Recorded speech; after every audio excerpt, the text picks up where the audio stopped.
Hey folks, thank you for joining us for another episode of Yoml. This is the year of magical learning. Today we are on a good topic. We are 203, topic 203, but I think this is something that we've been saying over and over again. So we'll see if this book lives up to what we meant, or it's totally completely different.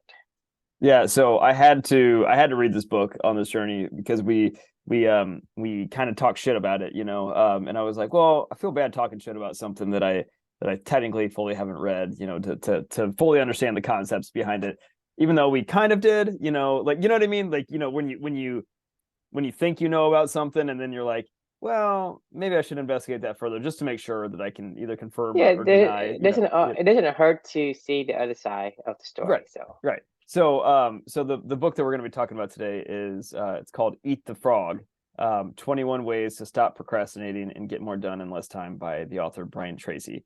So if you've been following along with this journey at all, with Drew and I, eating the frog is one of those things that we seldom point to say this is exactly what we don't want to do. However, that term didn't come from nowhere. That term came from the author Brian Tracy, and it's the idea that Eat the Frog stems from is there's this old saying that if you do the first thing in the morning, if the first thing you do each morning is eat a live frog, you'll have the satisfaction of knowing that you're done with the worst thing you'll have to do all day. And for Tracy, it was eating a frog as a metaphor for tackling your most challenging task, but also the one that can have the greatest positive impact in your life at the same time. So this is what the sentiment of eating the frog is. It's tackling that most challenging task you have for the day, and obviously eating the frog isn't something that people want to really do, right? Most of the time, people don't eat live frogs regularly, right, right. So it's kind of get the hardest thing out of the way, at the beginning of the day. But Mm-hmm. to Brian Tracy, that's the hardest thing and the most important thing out of the way, on any given day. So this is where I'll share my screen. This is kind of where the jump off point between our philosophies go this way and Brian Tracy's philosophies go this way is, after reading this book, I can 100% say that I actually agree with everything that Brian Tracy wrote in this book, except that one huge, gigantic difference between our philosophy of how we think of the art of living and the philosophy of how he thinks of the art of living. Everything that I can agree on is you should absolutely structure your day around the most meaningful things you should do every single day. Like, you should 100% want to be tackling your highest priorities every single day. Those for us, it's actually a lot of those not urgent but priority but important priorities every day that we like to call first things first activities that we learn from the 7 Habits of Highly Effective People. But needless to say, I agree with what he's saying. He's saying the same thing that we're saying. He was like, whatever your highest priorities are for the day, like, make sure that you do that first thing in the morning. He calls that eating the frog because he, assumes that, if this is going to be the hardest and most important thing you're going to have to do all day long, then get it out of the way, right? And get it over with so you can, the rest of the day will all be downhill from there. Well, here's where our big, I'm not going to speak for you because I think I know where your thoughts are. So I think your thoughts are aligned with where I am, but I'll just speak for myself in terms of the reflection. Here's the big jump off point between the two of us, where our ideas divert from here. So agreed. Once again, meaningful work in the morning, whatever the most vital priority is for you every single day should be done as quickly as you can. And because it should be fun. For him, though, eating the frog is an analogy for something that's hard and challenging. For me, I actually don't think that meaningful work should be something that's hard and challenging every single day. I think meaningful work should be rewarding and satisfying and driven toward your purpose, and something that energizes you and makes you wake up every single morning wanting to go do it every single day over and over and over again, right? That's what meaningful work is to me. It is a combination of all those things that you love to do and that you crave to do. Like, that is it's something that you absolutely are, like, as we talk about, like, if you go into the weekend on a Friday, that and you're like, your resources are depleted, you're exhausted, and you're like, thank God I need the weekend so I can recharge, so I can get back to this on Monday. That's eating the frog, in my opinion. That's using all your willpower to make it through the week, to get through these really hard, challenging things that you don't really want to do, even though you say it's your most important priority, and it may be. Except for that priority is something that you clearly don't want to do because you're depleting all of your willpower and resources in order to get to that point in time, and you need time to recharge. When you look at it the other way, where your meaningful work is your priority every single day, and meaningful work should be something that's energizing, by the time you get to that weekend, it's like, hey, like, I don't want to stop, but I need to stop just because I know that I need some time to recharge, to, to get my brain right, or whatever. But it's like hard to pull away, and then you're like eager to get back at it on Monday morning because you've given yourself that little extra time to recharge, and rest is important, et cetera, et cetera. So like that's the difference between the two of them for me. Is Brian Tracy points to meaningful work as eating the frog, meaning this has got to just shit you got to do, basically. We say meaningful work is stuff that you really want to do that aligns to all your values. So I call this, instead of don't eat the frog, which is what the title says, eat the cake. Like for me, meaningful work should be like eating a piece of cake, because like we all know, like I wrote in here, like what I'll ask you, what's your favorite piece of cake? Do you know what it is? What do you mean? What's your favorite dessert? What's your favorite cake to eat? Like, I mean, just what comes to mind when I say what's your favorite cake? Like literally, your literal favorite cake. Well, I don't eat cake, but German chocolate. There you go. I used to eat cake. And what do you think of when you think of that, when you think of a German chocolate cake? What do you mean? What do you think of? Sweet, well, something I love to eat. That's something that makes me feel good. I mean, Exactly. I mean, it yeah, probably gives you fond feelings. It probably gives you like, yeah, oh, I remember, like my mom used to make this, or I don't know, right? Like, for yeah. me, It's just positive feelings. Everything else is good. You feel good. I mean, you feel excited looking at cake. You feel yummy when you eat it. You feel like satisfied after you eat it. So to me, it's all the levels, not just like, oh, I eat it and then now I regret it. I don't have that regrets, right. right? So for me to eat that chocolate cake, German chocolate cake, it's it's all good. It's all around, positive. It's amazing. I mean, when Mhm. I was writing about this, when I was reflecting on this one, I was talking about, I was thinking about my mom's gluten-free carrot cake that she makes. It's like Mhm. unreal. Like, I mean, it is so good. It's so like just moist and delicious, and the cream cheese topping like of it. Like, I swear to you, I could eat that thing all day, every day. And I know that I shouldn't, but like, but I mean, it makes my mouth water literally thinking about it. And I'm like, man, like, I look forward so much to those days my mom will make this for like a special occasion. It's just unreal. Like, and I know that if I overindulge and eat like, two or three of these pieces of cake, I'm a little bit miserable. But either way, like it's amazing. I mean, I will never turn that cake away. Like, I mean, if I see it, I'm gonna eat it, and I don't care. Anyway, so what I was getting at, long story short, is when you think of meaningful work as a piece of cake, I think of those vital priorities and those really important, urgent, or not urgent, but important activities you want to do every single day.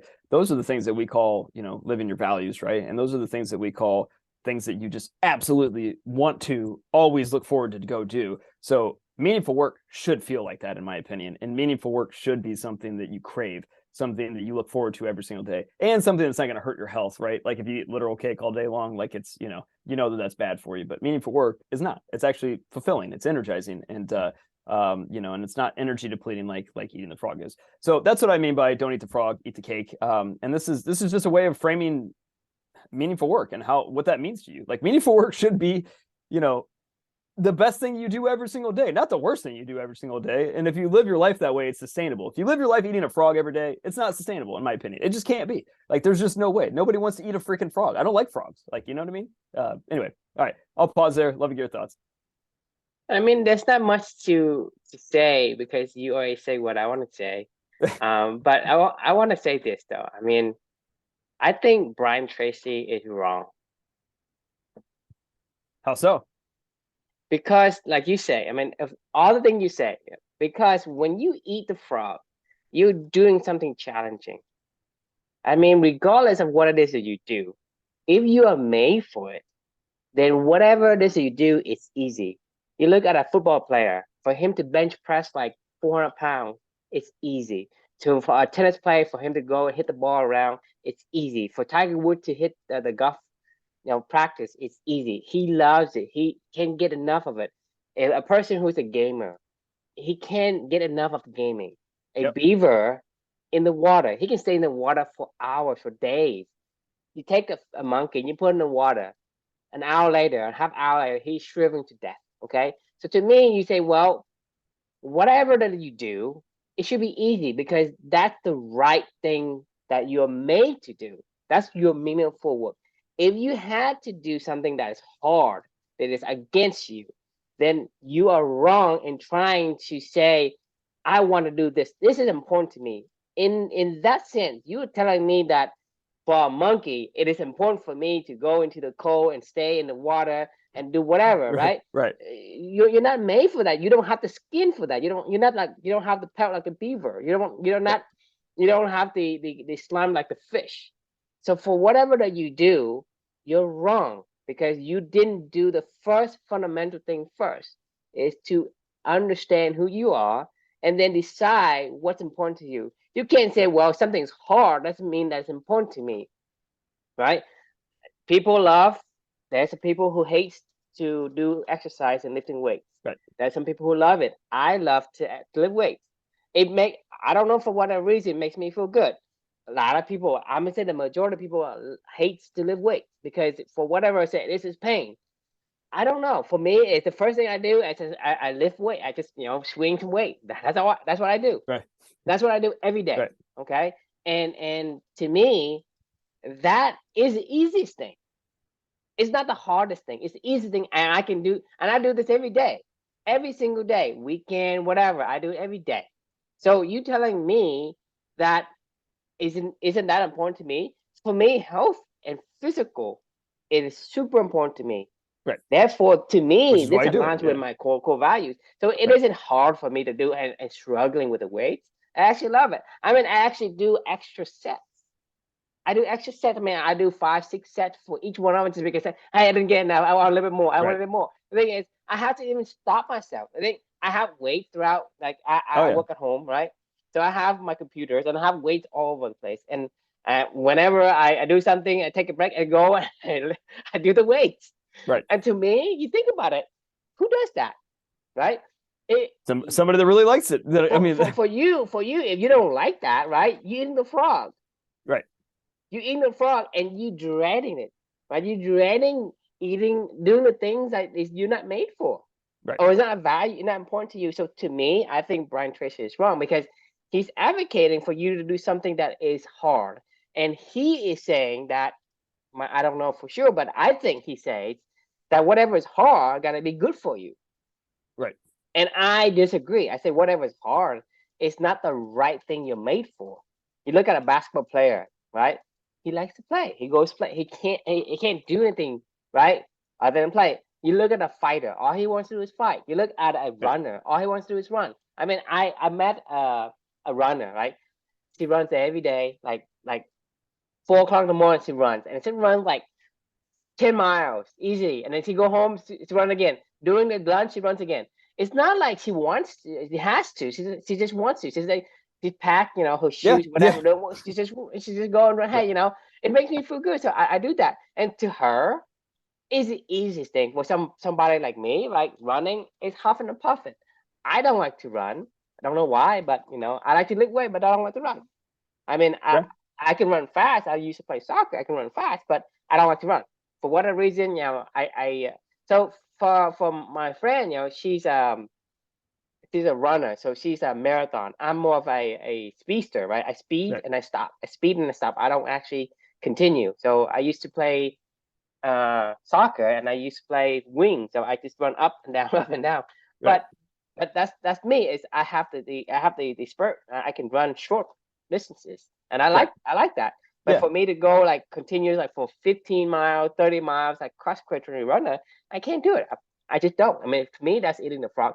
And for whatever reason, my physique is made for that. My physique is made for like heavy weights and fast, like spurt, like out of the gate. You joke and you run, but then Right. you max it out quickly.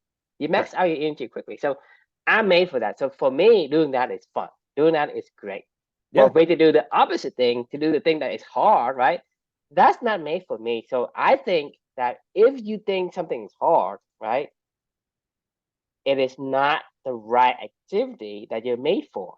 Therefore, Right. that's a fundamental difference in terms of, yeah, you're gonna have to do this, you have to do that. Thing is, if you say, hey, I don't want to learn, right? To me, there is something wrong with that question. It's not that you don't like to learn, it's what it is What that are you you like, learning? Yeah. what you learning exactly. Right. Everyone loves to learn. I Right. guarantee you. I mean, okay, I'm a football player, right? I love to learn how to play football. I love to learn how to.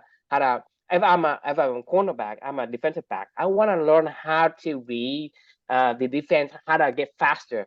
I mean, Right. you think anybody who hates like, let's say I'm into gaming, right? I want to learn how to play better at the game, how to react, how to replay, right? Right. So you think about it. If you asking, hey, I hate to learn, I hate to read, or what? It's not about that because you hate to read because for me, it, it's a it perfect goes example. back to the shit that you used to do back in school where they force you to read books you didn't want to read, and they force you to like solve math problems you didn't care about, and you're like, well, I don't like learning, and you're like, well, no, that's not what learning is. That's what learning in that environment is like, Yes. but you're not. I mean, But you look at yeah, you're right.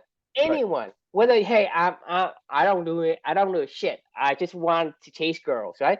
That guy learned how to figure out how to chase a girl, what make a girl likes, what kind of personality. He learns in the ins and out of that particular activity. That's Right. learning.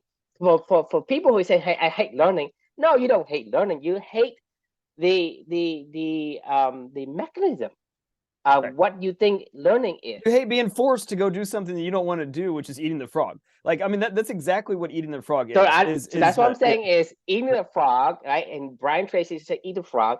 That's why I said he's wrong, I right? agree. No, I agree. But that's the funny thing. That's why I read this book. That's why I said at the beginning of this. Like, I actually agree. Like so.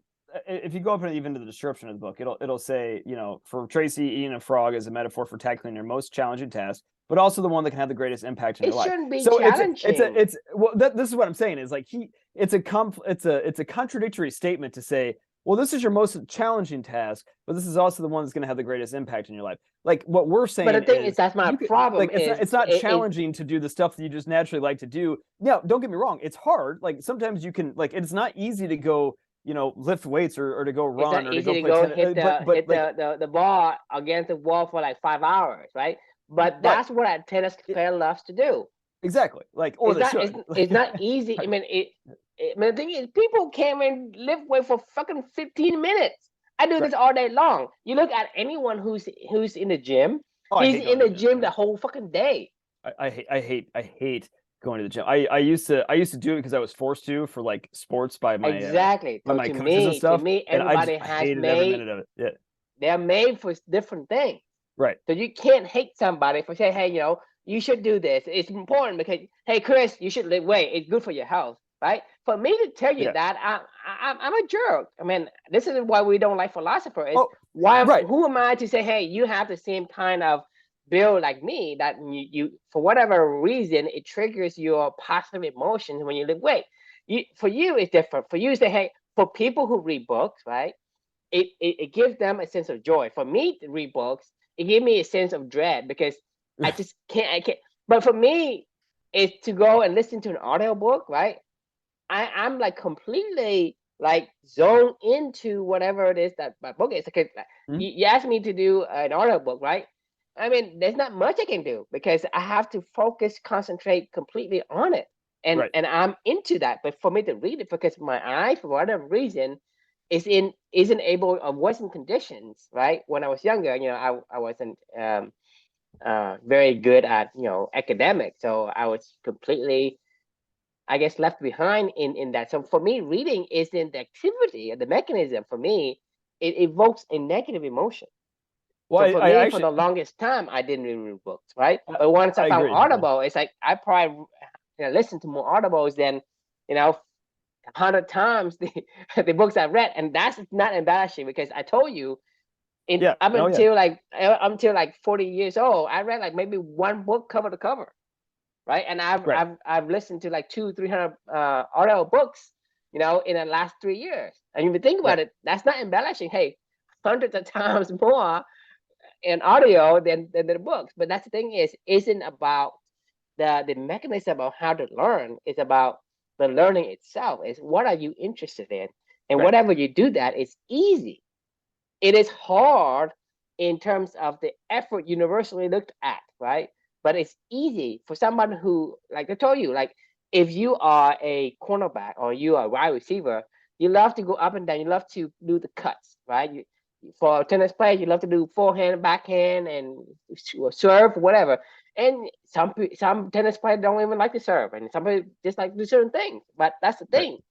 Everyone has a activity that they do that they're made for, and they're very good at it. When they're good at it, it is easy for them, even though It's it's fulfilling. challenging. It's It's challenging fulfilling. for the majority of the people. For that particular person, it's easy. You look at a fish, she's gonna glide in the water. It's effortless. For Right. me, butterfly, like you do the butterfly style, you do the freestyle, do whatever. It's exhausting. You think about swimming, right? Yeah. Exactly. Yeah. But fish, Yeah. you go in and barely like the flip of the fin, and he's gone, right? Right. For you and me, going to the water and huffing and puffing and trying to swim, and it's like, oh, I only gone this far. You think about it. Yeah. Oh yeah. Yeah. I mean, it's the same act, which is swimming. To go to displace water for a fish is effortless, and for a fish, it is the easiest thing, and it is the most enjoyable thing. For Right. us to go swimming is not the easiest thing, and it isn't the most enjoyable thing for most people. I mean, For maybe most people. Michael Phelps Yeah. or Right. Yeah. someone else, but Yeah. Right. and even Michael Phelps, I don't think swimming is his thing, because if he stops swimming, that means he just wants the Well, no, end actually, result. that's actually I would challenge that one of like I think Phelps loved it. I think he never understood why he loved it. I think he understood. I think he thought. And I'm totally speculating on this. I think he thought that I love this because I want the outcomes of it.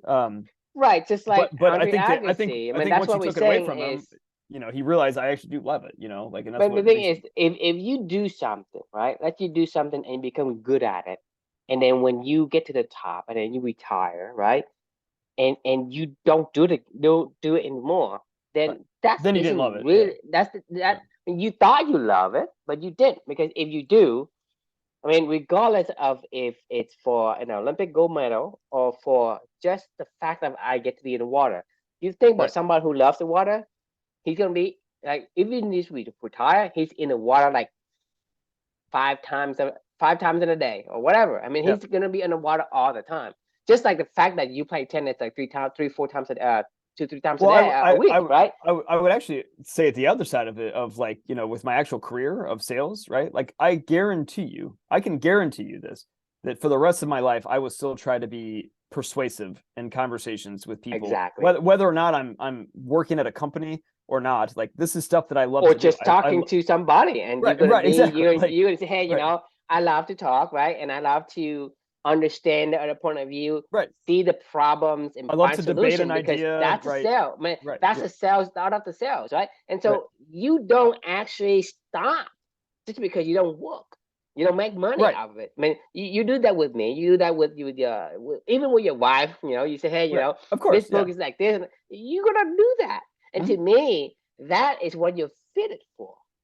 Right. That's You not are eating the frog fit. for me. Like, I like, if It anything, isn't.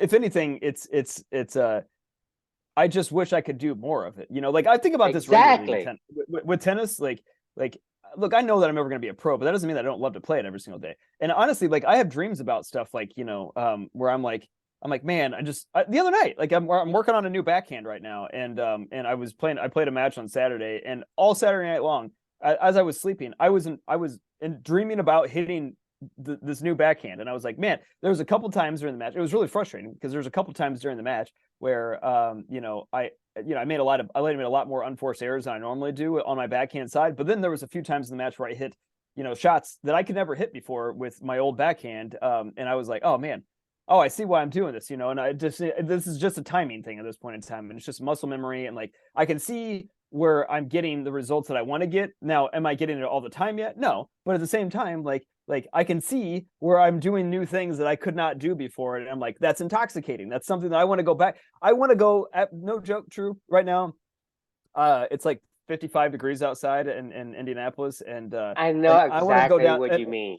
I'm gonna go down the street like as soon as we're done with this conversation, and I'm gonna go get my ball machine out because I can actually go outside and hit tennis balls, and I'm gonna go practice my backhand because I've been thinking about this for days now, and I'm like, I just want to get back out there and go hit my backhand. I've actually texted like 4 people already today saying, hey, because I don't have work today because it's a national holiday or whatever. So I was like, well, I got to talk to True. I got to get my writing done. I got to get my morning workout with Amelia and all the other stuff that I I mean, normally. this is something you can't wait to do. Right. I That's know. that's what I'm I'm like, saying is, I'm looking so forward to it. so Yeah. when you say something about challenging, it's like you stop me right there. I even don't want to read the second half of the sentence, right? To me, if you say it's the most challenging, it's well, there's something's wrong here. Right, right. Something's I wrong want to here, be right? So challenged. I want to be challenged by this. Like, I mean, I look forward to the challenge of it. Like, like it's fun. Like, it's fun. It's eating cake. Like, it's not a frog for me. Like, if it it was, I isn't a wouldn't want to come frog at back. all. Right, There's no frog in here, right? right. If you eat the frog, right, fundamentally, you're doing the wrong activity for who you are, who you're Agreed. made to be. And so to me, that kind of it defeats the purpose of the rest of the sentence. I mean, I It, don't care. I mean, you say what is the most positive impact in your life, right? What does that mean, right? Based on the challenging, how would that impact your life, right? Because it isn't aligning in the first place. So regardless of how much effort you put in, the greatest impact in your life is just what you think will give you the impact, not really the impact. Because you look at Andre Agassi, he became the top tennis player, and yet he was depressed he hated it. because right, he did the most challenging. He thought that He was eating the frog every day. having the fame, having the being the world class at this is what he wanted.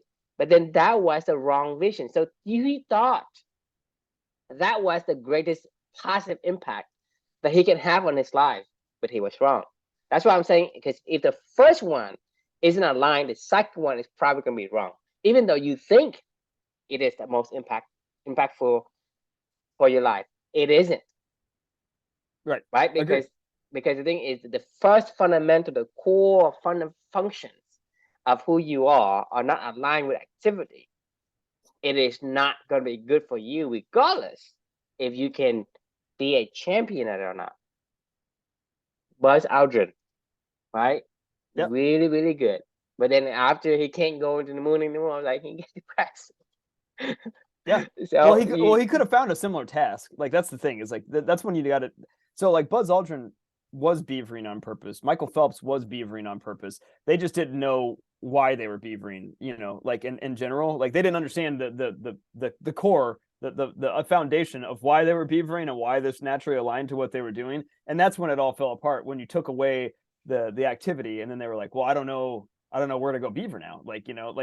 Any good beaver should be able to go find another pond. You know what I mean? They're like, oh, well, I know what I like to do, and I know why I like to do it. So like, I'll just go find another pond to go beaver in. It may not be the exact same pond. It may look a little different. The dams you may build, right, but the thing is, you look at like a lot of these world class um people at what they do. They are good because they eat the frog. Well, Okay, no, I would challenge that. Like, I don't think that Buzz Aldrin and Michael Phelps ate the frog every single day. I think they naturally did really like what they were doing. I think that once that it all maybe. I in mean, when it I ended, don't know. We don't know that for sure because what I right? can see is Yeah, I'd be curious. for somebody who has been doing these things, and then let's say, I mean, I don't know for sure. Okay, I'm just speculating, but you can use what I'm saying to apply to your life and answer your own questions.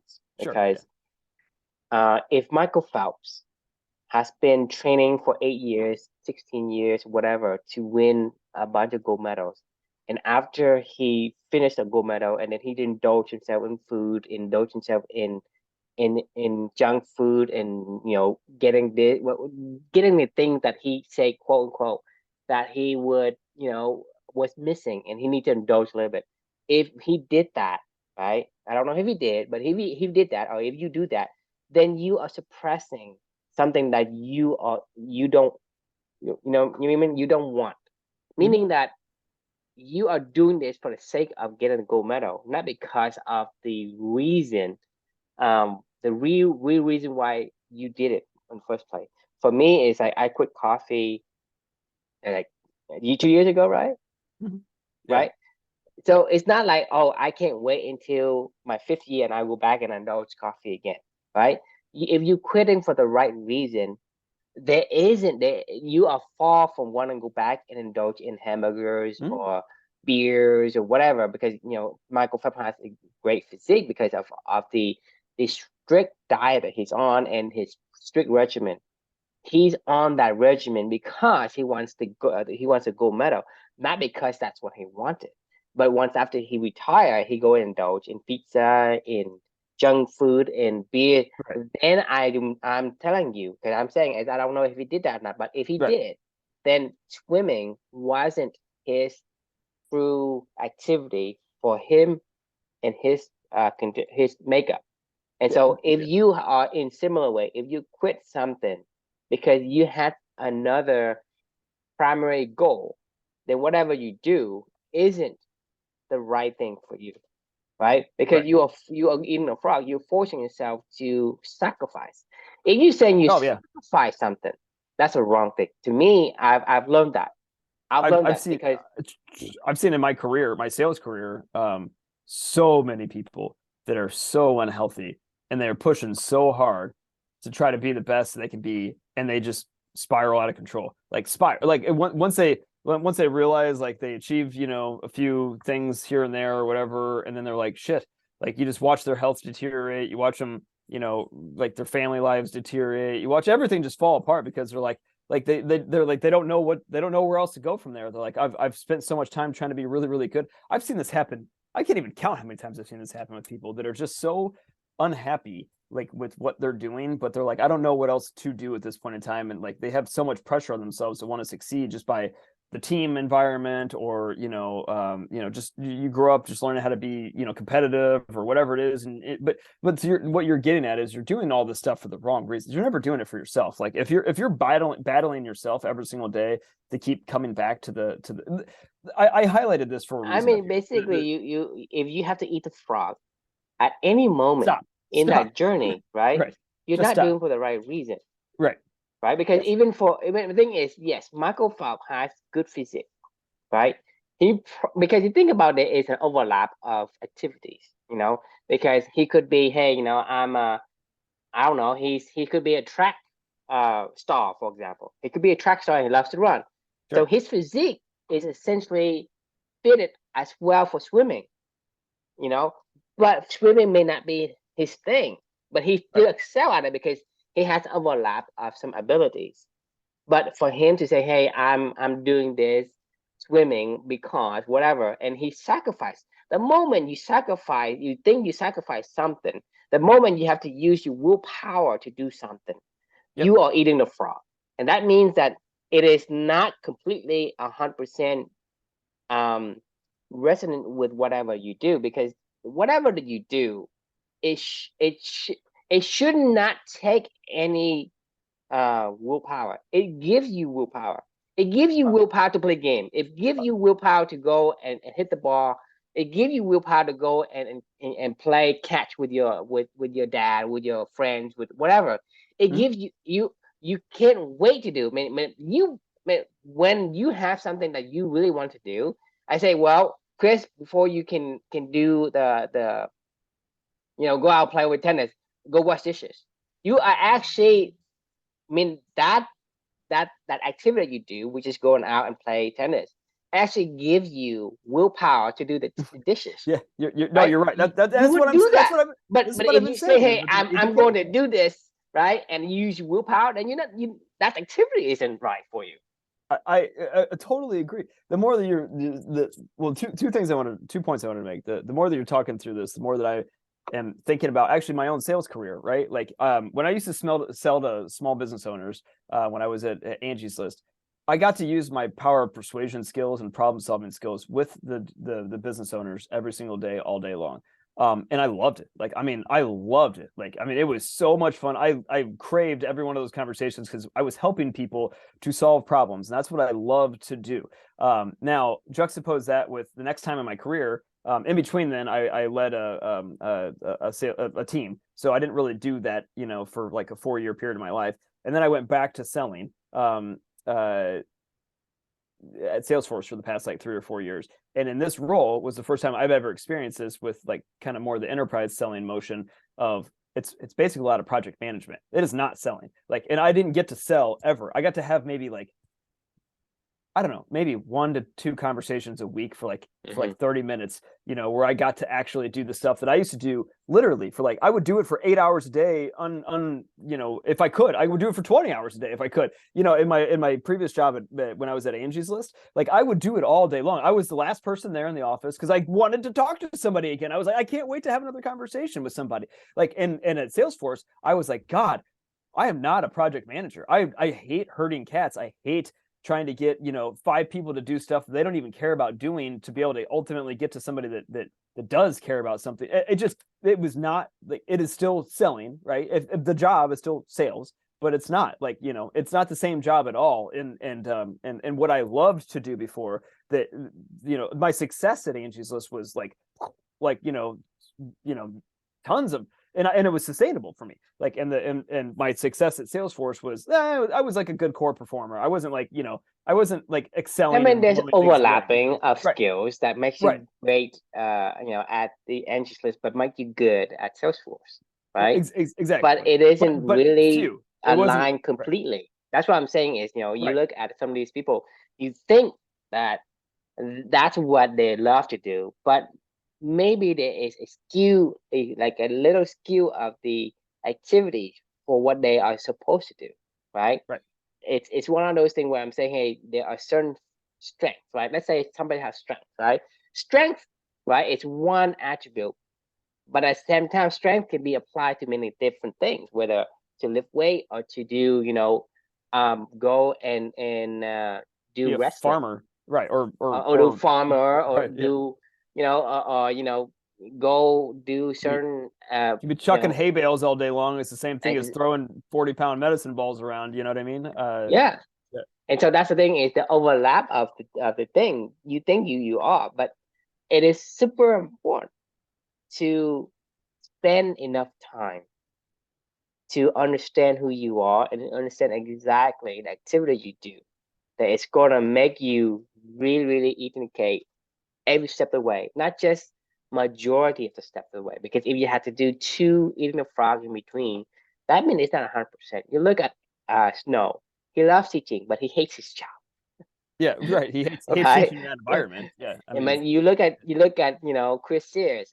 He loves to sell, but he hates Salesforce because Salesforce makes him um you project manage. I mean, know, like project manage. it's I it's mean, it's it's not the same thing at all. I'm not selling at all. If anything, like I've actually like well, this is why one of the reasons why I was, you know, so happy with like the book The Dip that we'll talk about in the future. You know, mhm. I don't want to be world class at a project management. Like if anything, like this goes back to why, you know, when I was a kid, my whole entire life people were like, "Oh, you should be a lawyer. You should be a lawyer. You should be a lawyer." You know, I love persuading people. I love problem solving. I love, you know, finding, you know, new areas to go exploit and to see things from a different angle, et cetera, et cetera. All those things that I thought that's what lawyers did until I saw what lawyers actually do, which is sit down and stare at a contract all day long and redline things out and go back and forth and, like, you know, research shit in a book all day long, like about stuff that I don't really care about. And I was like, that's not what I want to do. If you made me be a lawyer the way that, you know, that is, like, fine. But you know what also a lawyer is a salesperson, because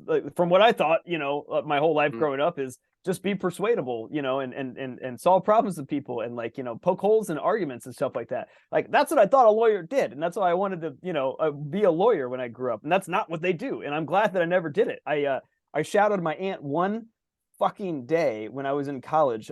She's a lawyer, and I was like, "This is what you do?" I was like, I don't want anything to do with this. And I was like, and that was the moment that I decided I didn't want to go to law school anymore. I mean, I went into college going, I'm going to law school when I graduate college. And by the end of my sophomore year or the end of my freshman year, after shadowing my aunt over the summer for one day, I was like, I don't want to do this. Like, I was like, I'm glad I didn't go down that road, because I would have been a miserable lawyer. I would have been awful at it, and it would have been nothing but eating the frog all day long. Horrible stuff, right? And actually, I highlighted this for a reason up here. I wanted to come back to this really fast. Like, this is the fundamental problem, in my opinion. It says it in the title, like 21 ways to stop procrastinating and get more done in less time. That's not what meaningful work is. Like, meaningful work is I don't want to get more done in less time. I don't procrastinate meaningful work. Like, it's not about some outcome of getting more done. You cannot procrastinate on something you love to do. Exactly. You cannot. It's not possible. Think about it. Think about what I just said. It is not possible to procrastinate on things you love to do. No. It's like, hey, there's a cake there, right? I want to eat it. Oh, I'm going to procrastinate. Oh, I don't want to eat it now. It's like, well, you don't love the cake. Yeah. If you love the cake, you want to eat it as soon as possible. Like, why do you think the only thing that prevents you from getting there is the thing you have to do in front of it? Like, hey, I have to, take out the trash before I eat it or whatever. So you take out the trash quickly so you can eat it. So you think about procrastinating. Procrastination is something that you do not want to do. Okay, yes. Think about what I just said. Procrastination does not work on something that you're passionate about.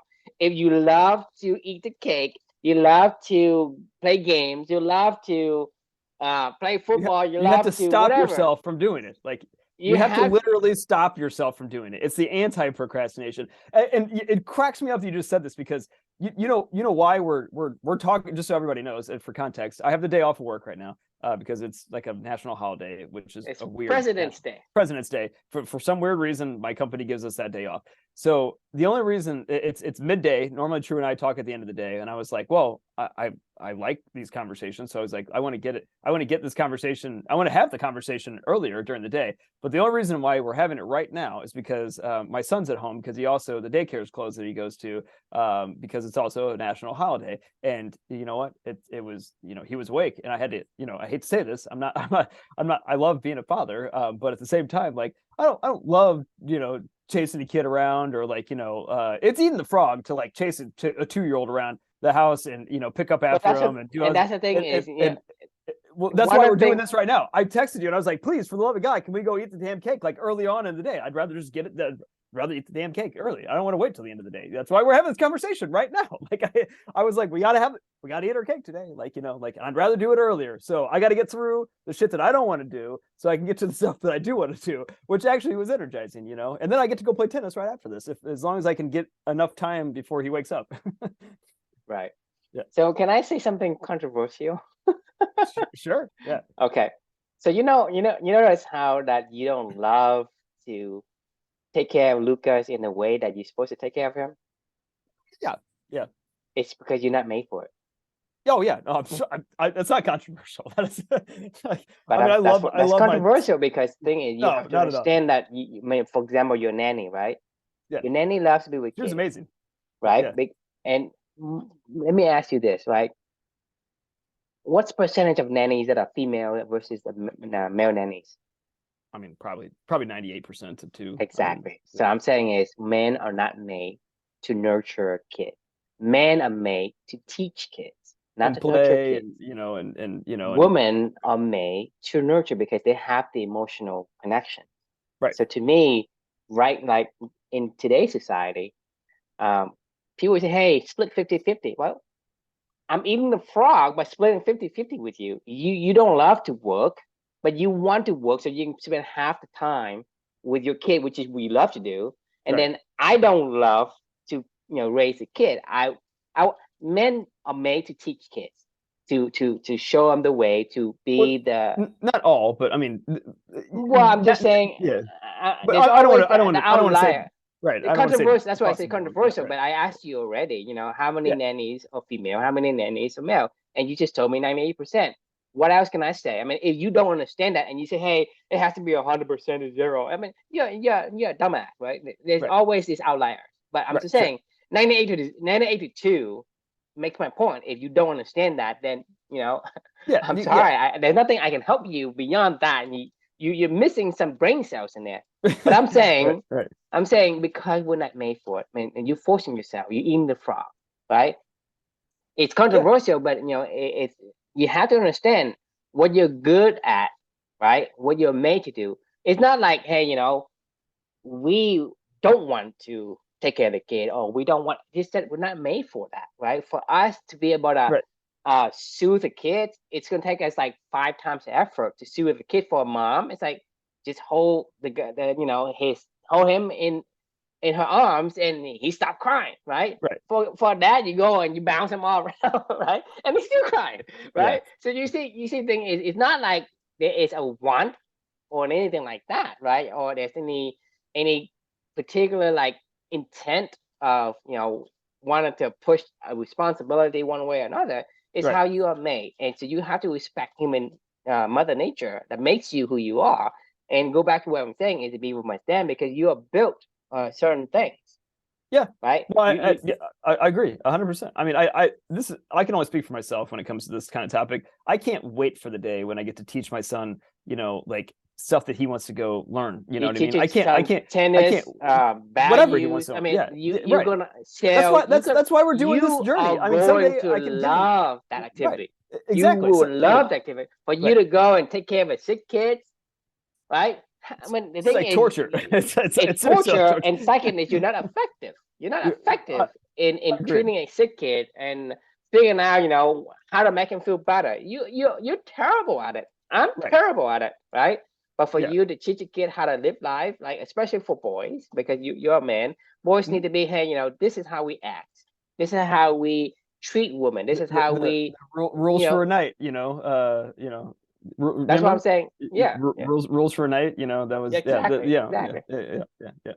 Yeah. Yeah, no, So the I thing is, agree. there gonna be rules to be serious, right? And the Right. thing, this activity for you, you think about it, you're gonna love it, and that's something that he is going to be remembering. That the only thing he remember is, when I grew up, my dad is this person. I look up to him. He's my hero because Mhm. blah blah blah.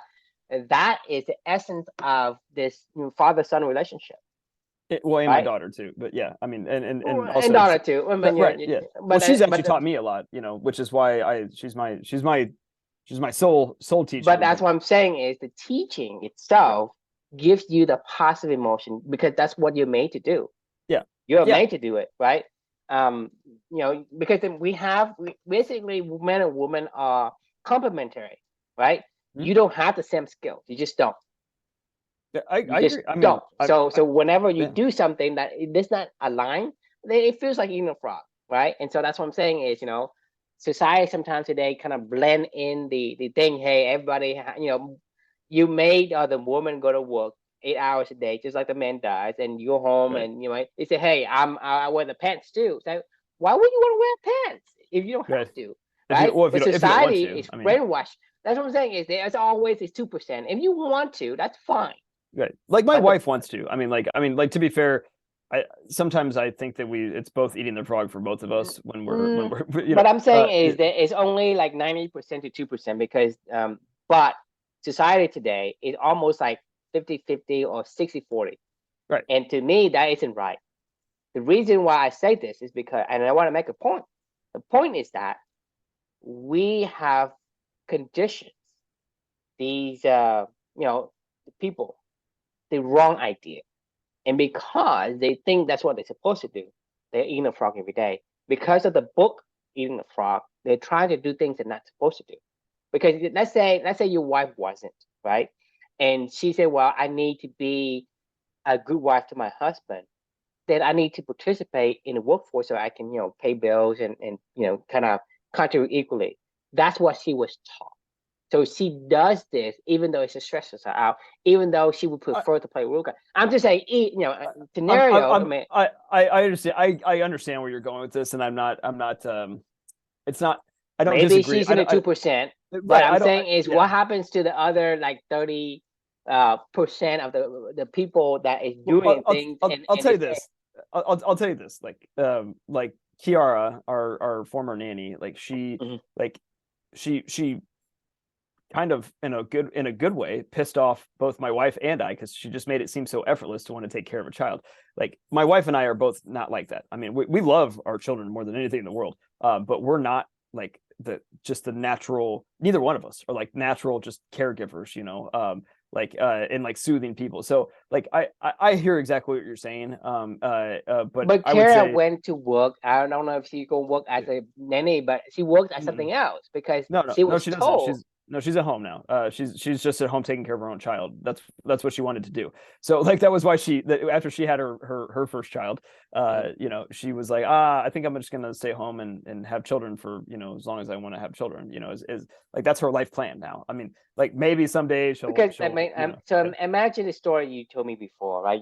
You want to be, everybody told you to be a lawyer, right? Mhm. And say, hey, you have the skills, Chris. You be good at lawyer, right? So imagine this. Imagine that you never went to shadow your aunt, and you never discovered that being a lawyer was so boring that you would hate it, right? Oh, I if I No, imagine that yeah. you didn't do any of that, and imagine that you went through and thinking that you would have this fun job to persuade people. You went Right. through college, you went to law school, take the bar, you get an internship, you get into a law firm, and you start doing some stuff the first year, right? Right. So you spend the college year, you spend the Mhm. the JD years, right? That's like 8 years after high school, right? Right. And then you go into the college, into the first job you have is as a lawyer, and they give you these things to do. It's boring, but they tell you, hey, it's gonna get better, right? Right. It's gonna take better because you new to it. You get Put in your acquainted time. Yeah. 2 years, Yeah. like 1 years into it, 2 years into it. Do you spend fucking 10 years into that, and you realize that, hey, this is not what I want to do. On a common sense level, what that person would do? What would do if you have sunk in 10 years I of mean, your it's of your eating the frog, right? And you are at a stage where you say, "Hey, this is what I want to do." What would a sane person do? I mean, they quit. I mean, is what they No, do. They no, yeah. What do you mean a no. sane person? What do you mean? You're saying an insane person is quits? An insane person would quit, but a sane person, 98%, I would say, would continue to eat the fucking Oh frog yeah, yeah. No, no. I was gonna because say it's a that. sunk cost fallacy. Well, I was gonna say that, but I would actually call that an insane person that keeps doing the same thing that doesn't get results anymore. But that's what That's what I was. society trains you to be insane, if you Oh, want to put yeah. it that way, because a person goes It's and double spend down. 10 years, right?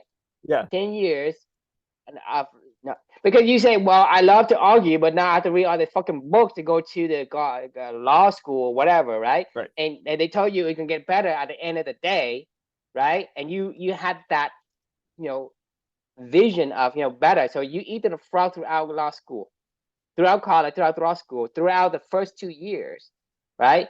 You are eating that frog to wait for one day you get to do what you thought was good, right? And then it wasn't. But Right. people don't stop. They Oh, don't I agree. stop. They I mean, continue on until it they're 60 years old, it and gets they say, worse actually. fuck, right? That's It, what I'm saying is the conditioning of society is very, very dangerous, because if you don't understand who you are and you did not figure out that you didn't like law school, I guarantee you're gonna be a depressed lawyer by now. 100%. I mean, like I like there's not a debate, there's not even a doubt in my mind what you're saying is true. If anything, the this goes to the Darren Hardy entrepreneur roller coaster, don't miss the point, right? They'll spend their whole life going double, they'll not just 10 years into it, they'll go, I'm gonna double down. You know what? I should just Hmm? run harder up this hill. Like, you know what I mean? Yes, I'm gonna go yes. read more books. I'm gonna go find people like Eat the Frog. I'm literally gonna go read all the And they're Brian gonna Tracy, read and they're gonna read all all the these good to Ethan greats, all Frog the, book and say, I right, need to stop procrastinating, and I need to get more right. done, and blah I blah need blah to blah. Right? insane productivity, like the course that Darren Hardy offers called Insane Productivity. I mean, they'll go invest into their learning of the shit that they don't care about because they're like, I just got to eat the frog, man. I just got to do it harder.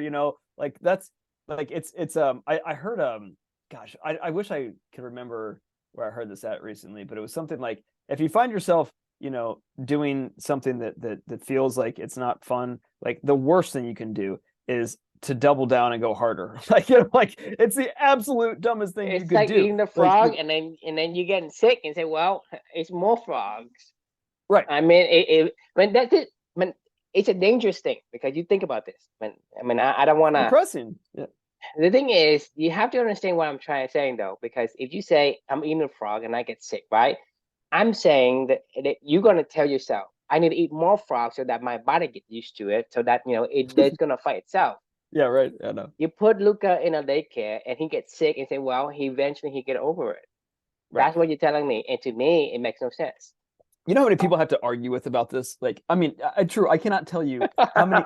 Like, my family was over for Luca's birthday on Saturday, Saturday. and I shit you not. Like, I think I had to like argue with like six people, at six different occasions because Luca was sick. Like because when they came over, Luca was coughing. He was going snot running down his nose, and I'm like, it's fucking daycare. Like, what do you want me to do? You know what I mean? Like, he was fine on Thursday and he's sick on Saturday. Like, you know what I mean? Like, and they're like, well, it'll build his immunity. It'll be, and I'm like, don't fucking tell me this. Like, I was like, Why do they say stop. that? They say the fucking exact sentence. Every single time. It's because they regurgitate that from somebody else. I know. That's like, my problem. My sister, I love her to death, and she was over, and she's like, well, Chris, how do you think that people build their immunity? And I go, like, she's like, did you give her an example of a 60-year-old woman versus an 18-year-old person? No, I was like, are we gonna have like a scientific debate about how the immune system works, Kristen? I know how the fucking immune system works. Like, I get it. I get how our immune system works. What it doesn't work with is when you shove people that are unnatural in an unnatural environment, at a time in their life when it's anyway. I was like, I don't want to argue with you about this. I was like, I'm not gonna do this.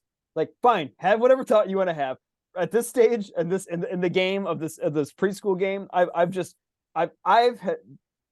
I'm eating the frog every single moment of every single day. Now my escalation of commitment is we're 4 months into this thing. Spring is just around the corner, and I'm praying to fucking God that by the summertime or midsummer, he's been here for a year, that like finally this frog will relent. That's the sunk cost fallacy that I'm talking about, because you spent 10 years in this law track that you go on and say, well, I'm going to spend another 10 years, eventually get better. I'm crossing my finger and I'm hoping it can get better, right? That's what the people do. That is like 98% to 2%. Only the sane people will do that, or whatever you call it. Only the dumbass people, right, would say, hey, I'm going to quit, right? That to me, right, it's the reality. We are being taught, we are being conditioned to follow through these.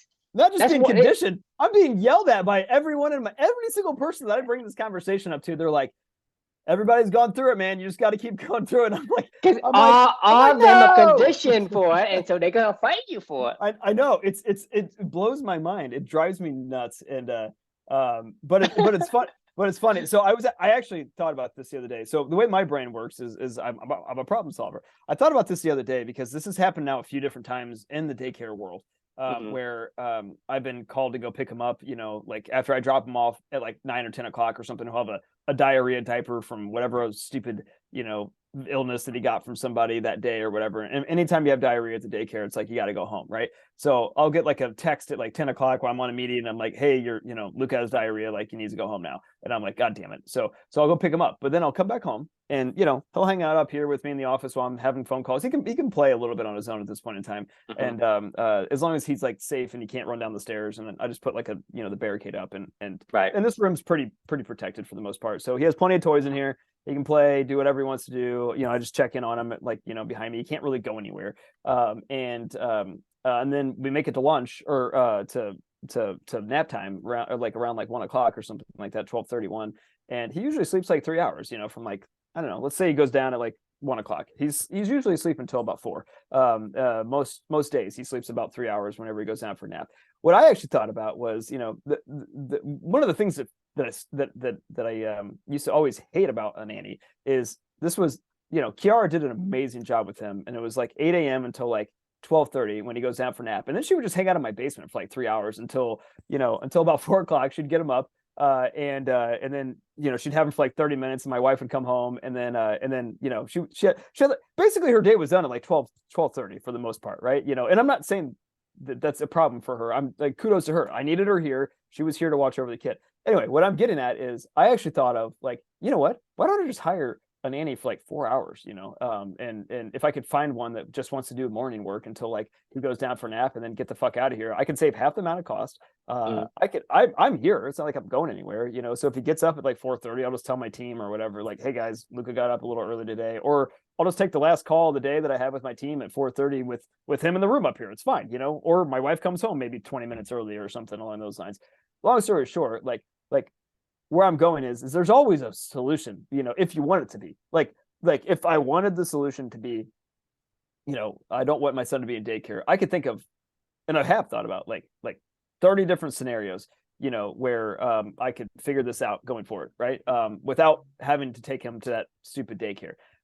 Like it's possible. It's just like, to your point, it's really hard for people to say, I'm not going to listen to what everybody else is telling me to do, and I'm just going to do what I want to do, which is natural and aligns to how I want to live my life. Like it's so hard to tell other people to shut up. Like, and no, I'm not doing that. I'm not doing that, You Mom. can't. Like I have been like, that's why I enjoy being the black sheep of my family, because whatever my family does, like my family, it's not easy, right? They're gonna pin you down and they want you to do exactly like everybody else does, right? Yeah, Right? Whatever it is, right? Oh, you have to do this, you have to do that. They pin you down and they force you to be like exactly like everybody else. You cannot be different, right? right. And to me and to you, it's the same thing. It's because everybody around you is conditioned. They're gonna fight you for it, Yeah. I mean, and right? we're talking about people that you love a lot, like my mom. Like my mom is an Yep. amazing My person. Like she fights me constantly about this daycare thing. Every time she texts me whenever he's sick, she loves her grandchildren, and she'll text me all day, all the time, like, how's Luca doing? How's Luca doing? And I send her the same text these days. I'm just like, He's he's sick. still fucking sick, Mom. Like, and she's like, Chris, I remember one time she goes, Chris, you need you need to chill with the attitude about this. I get what's going on. She was like, and I was like, Mom, no, like if this is what I have to deal with, like you're gonna get an attitude from me every single time, because I don't believe what this is. What like this is not. This is eating the frog for me, and I'm gonna fight it every single minute of the day, because that's what eating the frog is. It's fighting. Like you have to fight. And like you shouldn't fight. Like you should be naturally aligning to these things, and like I don't just choke down a frog. Like, I mean? Like it's like, if you got to make me eat the damn frog, I'm gonna tell you every minute of every second of every day, while I don't want to fucking eat this fucking frog, I might eat it, but I'm gonna go, fuck this fucking frog. I fucking hate it. I hate it. Fuck this fucking frog. I would say it like a million fucking times until finally somebody's like, Chris, stop saying that you hate this frog. And I'm gonna go, no, I fucking hate this fucking frog. Do you understand? I will eat it because you're making me, but fuck you. Sorry. Yeah, I mean, Anyway. yeah. But the thing is, like I say, regardless of anyone else, will tell you, even the closest person in your family does it. I'm asking you the question, like, if you're sick, can your mom take the pain for you? Can your No, mom endure the pain for you? If no, you're depressed, can she endure the pain for you? no. So regardless of what the closest person in your family in your life would say, they may mean well, but they don't understand you. They are not you. That's So for me, it's go back to what I said before. You are who you are. You have to live your life. Not because your mom, my mom loves me, but she doesn't understand for example, she doesn't understand the culture that I brought up in. I brought into American culture. I'm not in Vietnamese culture. I have no idea what they are. And right, second is, there is changing in culture. Her culture in her generations, it will behave different than my generations. So she right, cannot take something that's old and say, hey, true, you should do this, right? And the third thing is the most important thing is how she is made, right? For her to do certain things that make her good at what she does. It's not the same thing for me. I'm completely different. I may have some common traits, that she gives me because of the DNA, but it's a combination of DNA make me completely unique. I cannot be like her. So she can't say, hey, you should do this, you do that, blah, blah. And the thing is, only you can determine what it is that's gonna make you fulfill or not. So, I mean, like I told you, I'm the black sheep of the family because I don't do anything that as people told me to do. I always do the opposite. I'll do Right. what I feel like, right? And people, give me a bad name or whatever. I say I'm a dumb kid. I'm a jerk. I'm whatever. I mean, this is from the closest of my family, right? What I'm saying is, regardless, they can't take your pain for you. They cannot endure the things for Right. you. So whatever you do goes back to what you have to understand yourself and do things for yourself that aligns with who you are. Agreed. So I mean, that's what I'm Don't saying eat the is, frog. the giveaway is yes, people going to tell you different, but more or less, the more the most pressure will come from the closest to you. 100%. But even then, you still should not give in to them because Agreed. they cannot endure the mistakes that You know, that they told you to make. my mom, I did go to daycare when I was like 4, for like a year before I went to like preschool or kindergarten, I think. Hmm. My sister, I don't think ever went to preschool because I think my mom was at home with her and I until, she went back to work, or like when my sister was like going into kindergarten. And my sister has 3 children and she has been a stay-at-home mother by choice. Like, no, sorry, not by choice, because her husband moved abroad. My sister has multiple degrees. Like she has a master's of engineering and a master's of business. She's really smart. She had a career. She gave up her career for my brother-in-law when he went abroad, and they lived abroad for like a decade, and they had 3 children, and she was a stay-at-home mother. Like that's what she chose to do for their family. Like maybe not necessarily like that she wanted to, but she chose to do that for her family. So like the more that I'm even thinking about this whole conversation again with my mom and my sister, I'm like, you guys didn't fucking send your kids to daycare. Like, what I mean? You hypocrite. And I'm like,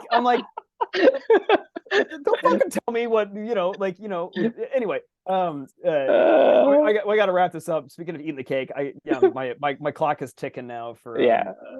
for Luca before he gets up. So awesome. All right, that was a fun conversation as always. So the lesson, or the question we Don't can eat that frog. yeah, don't eat Don't eat the frog. hopefully we finally convinced you that eating the frog is a bad idea, and eat the damn cake. Okay. Yeah. Yeah. So all right. We will look forward to seeing you all tomorrow, and thanks for joining. Yep. Yeah.